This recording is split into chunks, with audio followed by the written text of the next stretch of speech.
বাংলা সিরিয়ালের জনপ্রিয় জুটিদের মধ্যে অন্যতম নাম হয়ে উঠেছে আরজ অপর্ণা। চিরদিনই তুমি যে আমার সিরিয়ালে বয়সের বিস্তর পার্থক্য থাকা সত্ত্বেও দর্শকদের মনে জায়গা করে নিয়েছে জিতু কামাল এবং দিতিপ্রিয়া রায়। সিরিয়ালের টানটান গল্পে ধীরে ধীরে উঠছে রহস্যের পর্দা। টিআরপিও বেশ ভালো দেখা যাচ্ছে ধারাবাহিকে, কিন্তু এদিকে বিতর্কে জড়িয়েছেন জিতু দিতিপ্রিয়া। ব্যক্তিগত বিষয় কার্যত হাটের মাঝখানে নিয়ে এসেছেন দুজনে। বেশ কিছুদিন ধরেই নানান গুঞ্জন শোনা যাচ্ছিল। এবার জিতুর বিরুদ্ধে প্রথম মুখ খোলেন দিতিপ্রিয়া। জিতু দিতিপ্রিয়া অভিনেতার বিরুদ্ধে বিস্ফোরক অভিযোগ আনেন তিনি। সহ অভিনেতার বিরুদ্ধে অস্বস্তিকর কথাবার্তা বলার অভিযোগ আনেন অভিনেত্রী। তার অভিযোগে রীতিমতো হইচই পড়ে ইন্ডাস্ট্রিতে। কি লিখেছিলেন দিতিপ্রিয়া?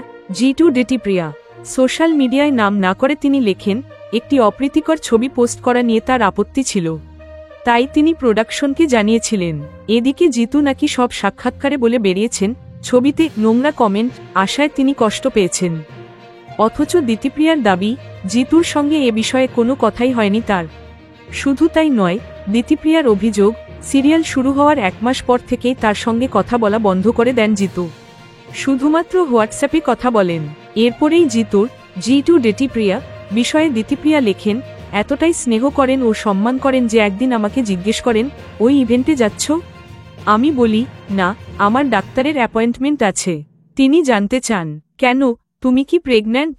আরেকটি ঘটনায়, একটি এআইতে বানানো ছবি যেখানে দেখা যায় আমরা চুম্বন করছি, ওই ছবি আমাকে মাঝরাতে পাঠিয়ে লেখেন, বেশ হয়েছে, এটা বয়ফ্রেন্ডকে পাঠাও। সাথে লেখেন, এই রাতেই ব্রেকআপ হয়ে যাবে। বিষয়টি পরবর্তীতে তাকে অস্বস্তিকর অবস্থায় ফেলেছে বলেই মুখ খুলতে বাধ্য হয়েছেন বলে জানান দিতিপ্রিয়া। এরপরেই পাল্টা সরব হয়েছেন জিতু। তিনি আগেই জানিয়েছিলেন তার কাছেও প্রমাণ হিসেবে কিছু স্ক্রিনশট রয়েছে। এবার সেগুলিই প্রকাশ্যে আনলেন অভিনেতা।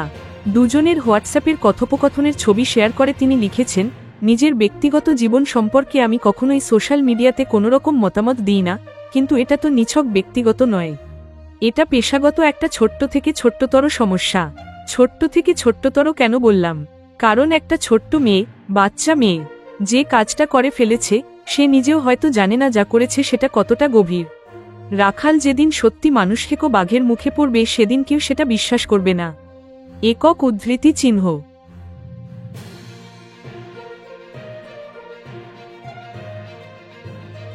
Thank you so much for watching our videos. Please do like, share, and subscribe our channel.